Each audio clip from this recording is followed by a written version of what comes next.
Hi guys, how are you? Me again. So last week from my video that I did last week, a question came out about recall and how to train a really good recall. So I'm actually going to respond with a question. What is your idea of a good recall? So my idea is that I could be in any location, brand new or one that I've been to before, and there's a distraction, say like with Fizzwiz. She loves squirrels. I should be able to call her off a squirrel. That is her most favourite thing. So I'm looking that if I've done my job correctly, training her a really good recall, I should be able to call her off a squirrel. Obviously, it's not going to happen 100% of the time, so I just hope that squirrel can run really fast. I know the last one did, got away by the skin of its tail. Anyway, so what I want you to do is think about what type of recall it is that you're after. What do you want? What are the locations that you're going to go to?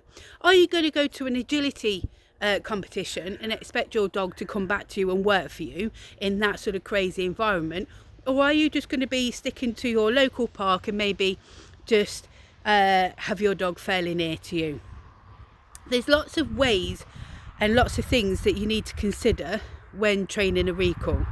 Obviously, distractions is one of them. That's probably the biggest complaint that I have, is that their dog's recall is really, really good until it sees a pheasant, or until it sees another dog, or until it sees a person. So in my mind's eye, that recall is not reliable. It is not yet practiced to a point where it's an automatic behaviour, where the dog really wants to come and join you instead of going to chase that pheasant.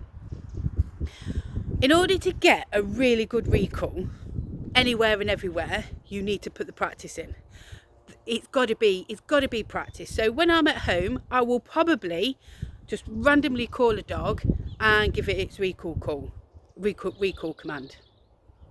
And then when it gets to me, I shall reward that dog. So at the moment, because my dogs are like sort of 6-7 years old, they get rewarded with like verbal and physical praise. But if you've got a puppy who is brand new to all this, then you're probably likely to use a food or toy, something that's super, super fun, something highly rewarding for that dog.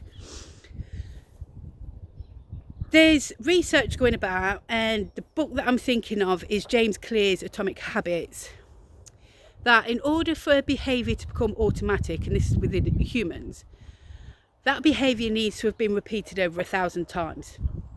So you kind of get where I'm going with this, okay? So I'm going to practice as often as I can, and I'm not going to wait until that event. I'm not going to wait until there's a squirrel there for me to call my dog back. I'm going to plan and prepare for that squirrel at every given opportunity. So I will probably just bring my dogs out to the field for a little bit of a run round, and I will probably do 2 or 3 calls of each dog just so they practice it, just for the sake of practicing it. Okay, so my dogs are a bit older, but I will be definitely looking to do this with my young puppies, and it's something that I ask my clients to do. Doesn't matter where you are, start at home and then start building it into the places that you go to, and just practice. Just call them back for no reason other than to give them a little bit of a fuss and a bit of a cheese. That's all you need to do. That's the beginning of it. I'm going to try and do a few more videos of these over the next couple of weeks, giving you things that you can try with your dog to strengthen his recall. And it doesn't matter where you are in the recall journey, let's just keep practicing it. Let's keep practicing it, pop new things in there, let's make it fun. Let's give your dog a reason to come back to you. Anyway, any questions, please pop them in the comments below, send me an email, or just drop me a text message.